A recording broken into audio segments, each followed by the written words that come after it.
Kalau tadi tentang stop loss ya, ada nggak di bulan ini dengan view market IHSG yang kita seperti ini, makro dengan dibukanya ARB Ya, 15%, ada nggak saham ataupun sektor yang dijagoin sama Koyudi nih?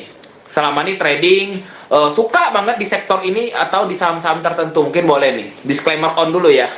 disclaimer ya teman-teman, karena balik lagi sesuaikan dengan risk profile-nya teman-teman. Kalau buat aku, yang aku suka adalah satu sektor yang pasti masih di bawah. Kenapa? Karena buat aku potensi upside masih gede. Tapi bukan berarti bahwa sektor yang di bawah ini yang lagi turun. Kita harus tunggu sektornya udah mulai berhenti turun atau udah mulai nggak kemana-mana. Nah, sektor yang udah turun dan udah nggak kemana-mana dan mulai naik tuh satu teman-teman bisa perhatiin kayak properti, konstruksi, terus teknologi itu dan retailers itu aku suka. Buat tahun 2023 itu aku suka empat itu. Properti, konstruksi, retailers dan teknologi itu aku suka semua. Betul. Karena menurut aku itu udah di bawah semua, udah nggak mau turun dan semuanya memang sekarang belakangan udah mulai pada naik sih. Gitu. Tapi ya sementara masih technical rebound aja, jadi upside masih terbatas nanti akan turun. Kalau untuk sahamnya mungkin ada yang dijagoin sama Koyudi nih kali. Untuk 2 bulan ke depan tuh bulan ini untuk trading sampai window dressing kali. Sampai window dressing, aku ya ini disclaimer ya teman-teman. Tadi misalkan kayak konstruksi, aku suka Wika, Adi, terus PTPP aku suka. Terus kalau misalkan retailers ya Ramayana, Aces, aku suka. Itu Aces dari harga 430-an tuh. Kayaknya di awal tahun waktu itu aku sempet mention juga tuh di waktu itu mungkin masih live sama Valburi 430-an. Terus apalagi namanya? Oh, teknologi. Teknologi ya grupnya MTech aku suka. MTech terus buka Goto pasti ya kita perhatiin aja karena dia kan size gede. Tapi yang belakangan beberapa hari ini lagi ada rame ya seperti MTech lah hari ini lagi rame banget. Terus Bukalapak juga lumayan. Terus apa lagi ya? Bank-bank digital lain, Arto, terus BBYB, BMBA, BBHI itu masih boleh diperhatiin semua sih menurut aku. SCMA juga boleh diperhatiin karena harganya udah turun banyak ya. Kemarin terakhir termurah berapa ya? 130-an ya. Iya, 130-an sekarang sudah udah all mulai di time low deh. 100 ya, udah di 160-an ya kayaknya hari ini. Udah 160-an. Itu menarik sih buat aku. Gitu. Oke, thank you banget Ko Yudi ya. Tapi ini disclaimer on, teman-teman harus lakukan your own research ya. Jadi do your own research lagi, kembali analisa ulang baik secara fundamental maupun secara teknikal. Dan itu sudah dapat bisikan ya, saya nggak mau ulang biar teman-teman catat sendiri. Jadi memang eksklusif buat yang rajin nonton live IG ya. Nah, kita akan masuk ke pertanyaan yang utamanya kita tadi, gimana sih tips dari Koyudi ini? Mungkin tips and trick dari Koyudi untuk mengatasi jiwa-jiwa yang FOMO. Rata-rata kalau saya tanya ya teman-teman, baik yang baru trading, ada lama udah trading, yang trading sekarang jadi investor banyak banget ya. Pasti penyakitnya tuh satu pasti ya, karena dia FOMO. FOMO entah dulu FOMO karena waktu zaman-zaman FOMO trio kesehatan itu ya, KF Inaf, IRA Ya, gitu kan, itu kan FOMO ya. Kemudian FOMO lagi, kena lagi FOMO bank digital di mana BABP dari Gocap bisa jadi Gope ya kan, dari ya 50 dari 500 sekarang balik ke 50, hancur semua bank digital. Ini ada yang tanya bank digital juga. Ini kan sebenarnya jiwa-jiwa FOMO ya. Yang menjadi pertanyaan tuh gimana sih tips and trick dari Ko Yudi jiwa-jiwa FOMO ini, atau buat teman-teman yang belum tahu FOMO ini gimana, kadang kita tuh greget ya, orang punya kita harus punya, orang ikut nonton konser Coldplay kalau kita nggak beli tiket Coldplay katanya rasanya kurang kurang gengsi gitu ya. Nah itu FOMO gitu. Jadi kalau orang Koyudi happy cuan, tulisnya happy cuan SCMA, waduh ketinggalan nih Koyudi, HK SCMA cut loss, yang dikena salah Koyudi gitu ya. Padahal jiwa-jiwa FOMO ini kadang-kadang jiwa-jiwa FOMO ini sebenarnya dibutuhkan, tapi harus di saat yang tepat. Kapan sih jiwa-jiwa FOMO dan jiwa-jiwa serakah kita ini boleh bergejolak dalam diri, dan cara mengatasinya dari seorang Ko Yudi Chen? Silakan kok. oke. Yang tadi aku sempat mention sih. Jadi kalau misalkan biasa umumnya orang ini FOMO problemnya bukan di awal tren yang tadi aku udah bilang udah naik 100 baru 300% baru FOMO. Kenapa? Karena nggak yakin dengan ini bener nggak nih naik nih. Jadi dia sendiri tidak yakin dengan analisisnya. Kedua, kita harus ketahui cycle market. Semua saham itu pasti ada cycle-nya, naik dan turun tuh biasa, gitu ya. Apa yang naik dia nanti akan turun. Apa yang turun terus juga nanti dia akan naik, gitu ya. Cuma problemnya ya naik berapa banyak, turun berapa banyak. Nah, tapi kalau kita mau FOMO, baiknya adalah saham-saham yang baru belok, baru misalkan mantul dari supportnya 5%, kita FOMO boleh. Tapi kalau misalkan udah naik dari supportnya 30%, 50%, 100% baru FOMO, ya wassalam, kita kena guyuran orang nanti. Makanya penting banget kalau misalkan satu, beli saham, kondisi market sekarang, biasain beli saham yang jangan terlalu jauh dari posisi support. Yang itu salah satu key point menurut aku di keadaan market sekarang. Beda sama nanti teman-teman di market bullish. Kalau di market bullish, giliran naik, teman-teman nggak berani kejar, itu naik terus. Dan itu teman-teman harus mau nggak mau ya beli buy on break, beli makan ke atas. Kalau nggak beli makan ke atas, nggak pernah dapat barang nungguin di bawah. Rally terus ke atas, cuma gigit jari di pinggir aja. Betul. Gigit jari aja di pinggir. Misalkan kayak dulu apa ya, Breeze sama Agro lah ya. Breeze dulu berapa kayaknya 180 ya, naik sampai berapa 3.000-an.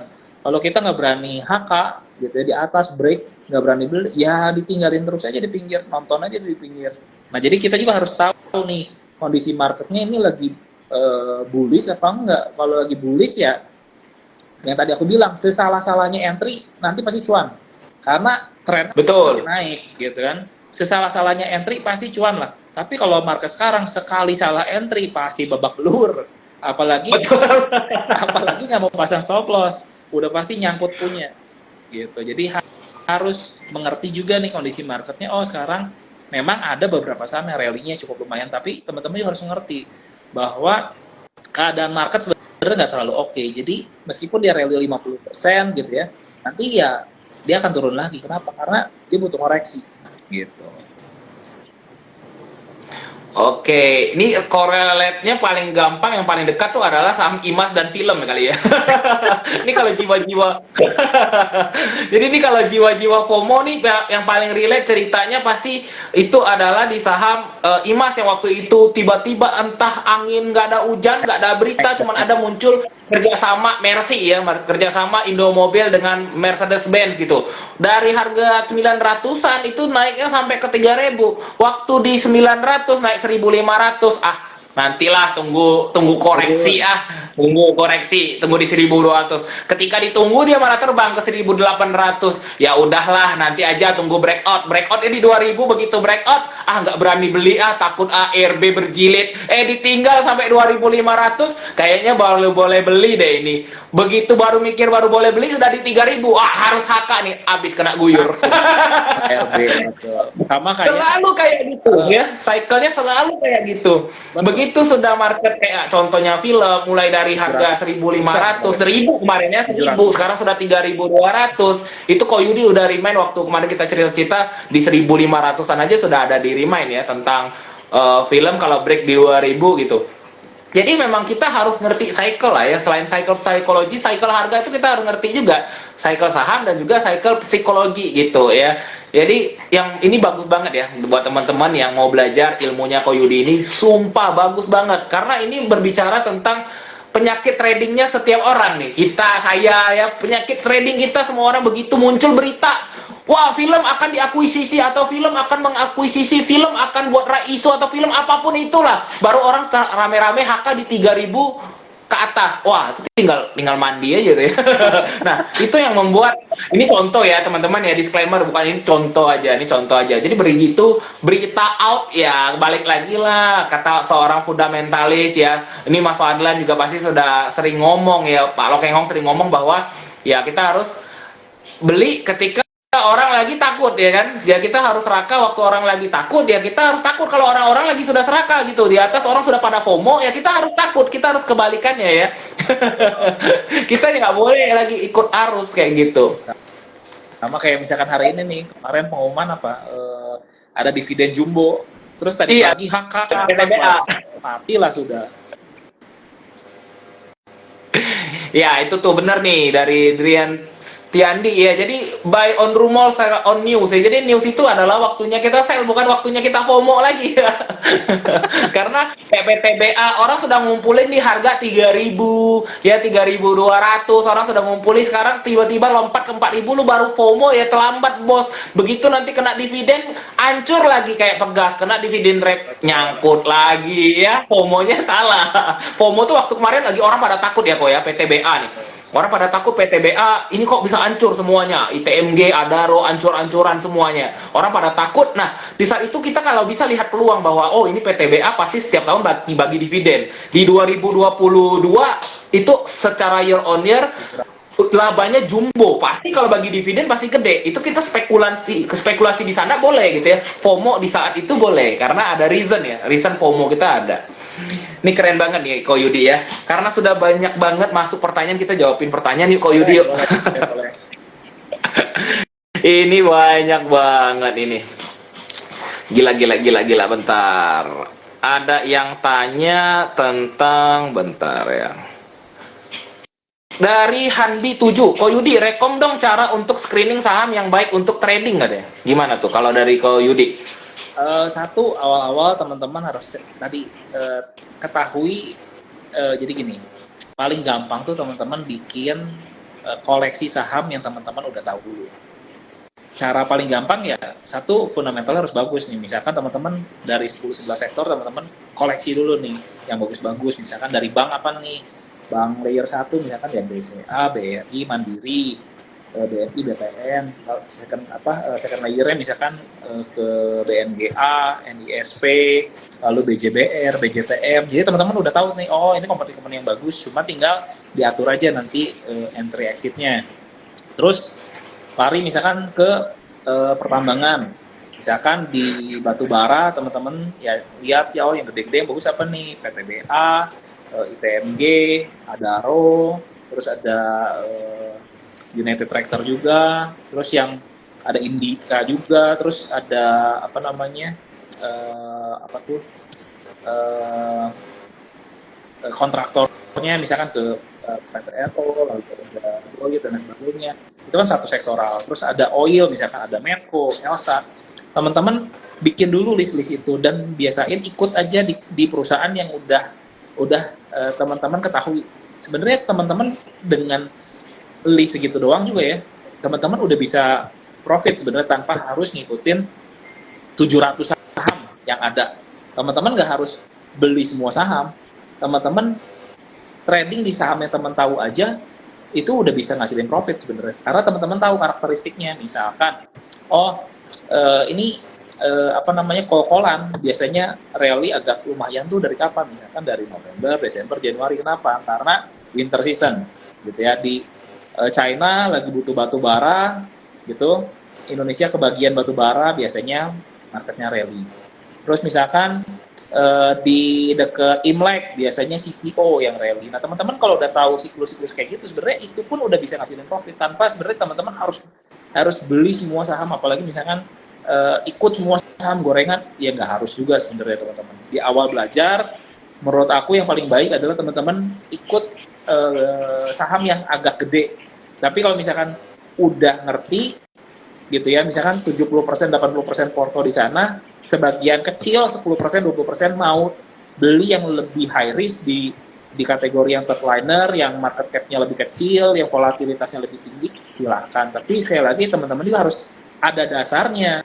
Misalkan, teknikalnya seperti apa, support resistannya di mana nih yang bagus, jangan sampai asal gebuk-gebukan dia udah naik tinggi, kita nggak tahu juga, ini ternyata udah naiknya 3 hari kita baru beli, habis beli ternyata besoknya langsung ARB, giliran kita udah kena ARB 3 kali kita buang, loh kok dia naik lagi? Ya karena entry dan exit-nya salah gitu. Jadi yang paling penting sebenarnya pertama menurut aku screeningnya berdasarkan fundamental dulu kalau misalkan teman-teman mau aman gitu.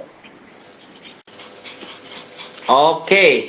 Jadi itu ya, kita mulai dari screening, dari fundamental, kemudian dari perusahaan yang kita kenal, dan pelajari cycle-nya. Sebenarnya simple banget, itu sudah basic banget yang harus kita nggak perlu lah screening yang ribet-ribet ya, atau harus cari info orang dalam atau info ring satu segala macamnya, yang basic aja lah, back to basic aja ya gitu teman-teman ya. Lanjut ya, lanjut pertanyaan berikutnya. Buat teman-teman yang baru join, selamat malam. Buat yang mau nanya, jangan lupa follow dulu kita berdua ya. Teman-teman, ini banyak banget pertanyaan, saya harus pilih soalnya. Jadi, silakan follow kita berdua. Apabila live ini bermanfaat, buat teman-teman silakan di screenshot, nanti di tag kita berdua di story IG ya.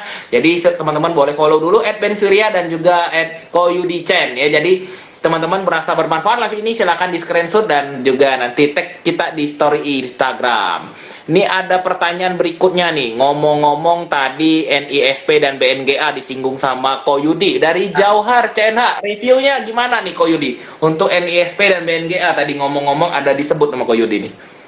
Untuk NISP sebenarnya kan udah lumayan ya naik sekarang di 1085 nih. Ya selama dia masih bisa bertahan di atas 1000, ya potensinya masih akan rally terus gitu ya. Jadi key point-nya di 1000 jangan sampai turun. Terus buat BNGU sama, selama dia masih bisa di atas 1400, potensinya masih akan rally buat sementara waktunya. Oke, itu untuk NISP dan BNGA. Kita next lagi. Pertanyaan berikutnya dari My2G. Ciri-ciri fast breakdown atau fast breakout gimana ya kok? Jadi ini penting banget ya. Ini pertanyaan juga cukup menarik karena tadi kita ngobrol-ngobrol tentang yang disinggung Ko Yudi tentang breakout gitu ya. Kadang-kadang kita beli, ini baru naik 5%, sudah lari 10%, oh ini mau breakout nih, kita HK malah jadi fast breakout. Atau ketika dia breakdown, wah ini kayaknya saya harus cut loss nih, breakdown nih sudah supportnya, ternyata begitu kita cut loss malah dia terbang tinggi. Ini bagus banget pertanyaan dari Bro Maituji nih. Gimana nih pandangan dari Ko Yudi?